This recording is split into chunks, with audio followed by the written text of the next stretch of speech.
भगवद गीता का 13वां अध्याय क्षेत्र क्षेत्रज्ञ विभाग योग शरीर और आत्मा के अंतर को समझाने वाला एक महत्वपूर्ण अध्याय है। इस अध्याय में भगवान श्री कृष्ण ने शरीर को क्षेत्र फील्ड और आत्मा को क्षेत्रज नोवर ऑफ द फील्ड कहा है। उन्होंने स्पष्ट किया कि शरीर एक अस्थिर और नश्वर चीज है, जबकि आत्मा शाश्वत और अजर है। भगवान श्री कृष्ण के अनुसार शरीर में जो जीवात्मा निवास करती है वह केवल एक अस्थायी निवास स्थल है और यह शरीर के अंत के साथ नष्ट नहीं होती। श्री कृष्ण ने बताया कि संसार के सभी कार्य, गुण और अनुभव शरीर और आत्मा के साथ जुड़े होते हैं। आत्मा, जो शुद्ध और निराकार है, शरीर के माध्यम से इस संसार में कार्य करती है। यह अध्याय आत्मा और शरीर के बीच के भेद को स्पष्ट करता है और यह समझाता है कि आत्मा अपने शुद्ध रूप में कभी नष्ट नहीं होती, जबकि शरीर नश्वर है। भगवान श्री कृष्ण ने यह भी बताया कि जो व्यक्ति इस ज्ञान को समझता है और अपने आत्मा को पहचानता है, वह सांसारिक बंधनों से मुक्त हो जाता है। इस अध्याय का मुख्य उद्देश्य आत्मज्ञान की प्राप्ति के लिए शरीर और आत्मा के भेद को समझाना है, ताकि व्यक्ति अपनी असली पहचान को जान सके और सच्ची मुक्ति की ओर अग्रसर हो सके। श्री कृष्ण ने कहा, अर्जुन, इस शरीर को क्षेत्र और आत्मा को क्षेत्रज्ञ कहा जाता है। मैं सबका क्षेत्रज्ञ हूं और यह शरीर जन्म और मृत्यु के बीच के सभी अनुभवों का क्षेत्र है। इस शरीर में आत्मा और उसकी पहचान को जानने के लिए ज्ञानी पुरुष आत्मा और शरीर के भेद को समझते हैं। यह ज्ञान बहुत ही गूढ़ और महत्वपूर्ण है। जो व्यक्ति आत्मा का और शरीर का सही रूप से ज्ञान करता है, वह शाश्वत सत्य को जानता है और इस जन्म मृत्यु के चक्र से मुक्त हो जाता है। इस संसार में बहुत सी वस्तुएं, गुण और कर्म है। जो व्यक्ति इनका विश्लेषण करता है और कर्मों का सही प्रकार से ज्ञान प्राप्त करता है, वह आत्मा का अनुभव करता है। इस संसार में जीवन की अस्थिरता, शरीर का क्षय और शरीर के विभिन्न गुणों का अनुभव होता है। यह सब वास्तविकता का हिस्सा है। जो लोग संतुलित रूप से इन गुणों और भूतों के बीच के भेद को जानते हैं, वे जीवन के हर अनुभव से सीख सकते हैं। यह ज्ञान उन्हें संसार के माया जाल से बाहर निकलने में मदद करता है। जो व्यक्ति इन गुणों की वास्तविकता को समझकर आत्मा के अद्वितीय स्वरूप को पहचानता है, वह जन्म और मृत्यु के बंधन से मुक्त हो जाता है। इस शरीर में जो आत्मा स्थित है, वह न तो जन्मती है न मरती है। यह सशरीर आत्मा न तो जलती है, न नष्ट होती है और न ही कभी विलीन होती है। यह आत्मा न तो किसी अन्य प्राणी से जुड़ी होती है, न ही उसकी प्रकृति से प्रभावित होती है। यह अपने स्वरूप में परिपूर्ण रहती है। जो आत्मा के ज्ञान में सक्षम होते हैं, वे अपने भीतर शांति और संतुलन को महसूस करते हैं। वे इस दुनिया के किसी भी पदार्थ से प्रभावित नहीं होते। जो व्यक्ति शुद्ध अंतःकरण से आत्मा के रूप में अपने अस्तित्व को पहचानता है, वह कभी नहीं मरता। आत्मा जन्म और मृत्यु के चक्र से बाहर होती है। वह आत्मा निराकार, शाश्वत और पूर्ण है। यह ब्रह्म के रूप में अविनाशी है और इसकी कोई विशेषता नहीं है। सभी प्राणियों का जन्म और मृत्यु केवल इस शरीर के साथ जुड़ा हुआ है। आत्मा आत्मनिर्भर है, जो समय के साथ अविनाशी रहती है। जो लोग आत्मा के शाश्वत स्वरूप को पहचानते हैं, वे संसार के दुखों से परे हो जाते हैं।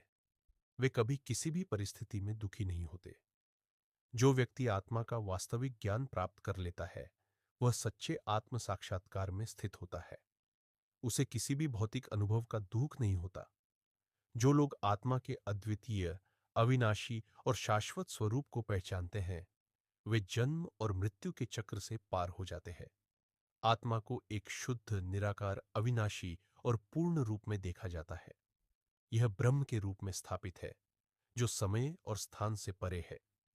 श्री कृष्ण ने कहा, जो व्यक्ति आत्मा का अद्वितीय रूप पहचानता है, वह न तो आत्मा के दुखों से प्रभावित होता है, न ही जन्म और मृत्यु के चक्र से। वह आत्मज्ञान में स्थिर रहता है। जो व्यक्ति आत्मा के बारे में गलत विचार करता है या उसे केवल भौतिक रूप में देखता है, वह जन्म मृत्यु के भंवर में फंसा रहता है।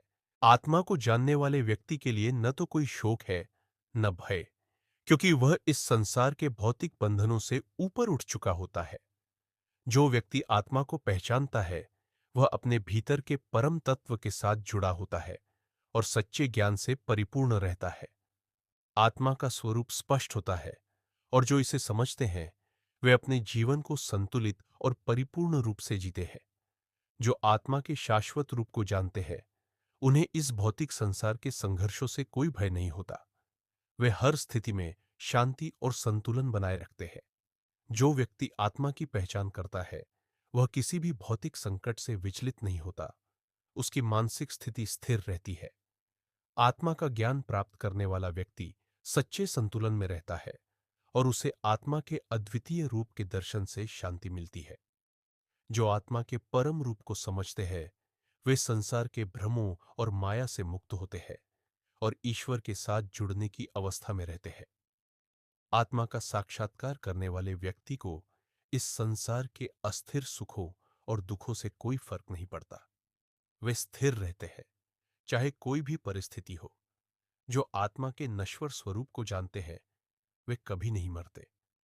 वे शरीर के नष्ट होने के बाद भी आत्मा के रूप में अनंत काल तक शाश्वत रहते हैं। आत्मा का ज्ञान प्राप्त करना प्रत्येक व्यक्ति के जीवन का सर्वोत्तम उद्देश्य है, क्योंकि इससे जीवन की हर कठिनाई और भ्रम दूर हो जाते हैं। जो आत्मा के अद्वितीय रूप को पहचानते हैं, वे अपनी आत्मा से जुड़े रहते हैं और हर जीवन अनुभव को सही दृष्टिकोण से देखते हैं। आत्मा का ज्ञान और ध्यान हमारे जीवन में शांति, संतुलन और आत्मिक संतुष्टि लाते हैं। जब हम आत्मा के अद्वितीय रूप को पहचानते हैं, तो हम इस संसार की अस्थिरता से परे हो जाते हैं। जो व्यक्ति आत्मा के स्वरूप को पहचानता है, वह कभी किसी भी परिस्थिति में चिंता और भय से मुक्त रहता है। आत्मा के ज्ञान से हमें सच्ची शांति मिलती है, जो हमें इस संसार की अस्थिरता और परिवर्तन से परे रखने में मदद करती है। इस अध्याय के माध्यम से श्री कृष्ण ने शरीर और आत्मा के अंतर को स्पष्ट किया। उन्होंने बताया कि शरीर एक अस्थायी और नश्वर वस्तु है, जबकि आत्मा शाश्वत और अविनाशी है। आत्मा न तो जन्म लेती है और न ही मरती है, वह केवल शरीर बदलती है। शरीर के भीतर निवास करने वाली आत्मा का साक्षात्कार करना ही सच्चा ज्ञान है। इस ज्ञान से व्यक्ति संसार के मायाजाल से परे होकर आत्म साक्षात्कार कर सकता है और अंतिम मुक्ति प्राप्त कर सकता है। श्री कृष्ण ने यह भी बताया कि जो व्यक्ति इस ज्ञान को समझकर अपनी आत्मा की शुद्धता को पहचानता है, वह सभी बंधनों से मुक्त हो जाता है। यह अध्याय हमें यह समझने का अवसर प्रदान करता है कि हम केवल अपने शरीर नहीं, बल्कि शुद्ध आत्मा है, जो स्थिर और निराकार है। यह आत्मज्ञान हमें सांसारिक भ्रम और मोह से मुक्त कर शांति और संतोष की ओर मार्गदर्शन करता है।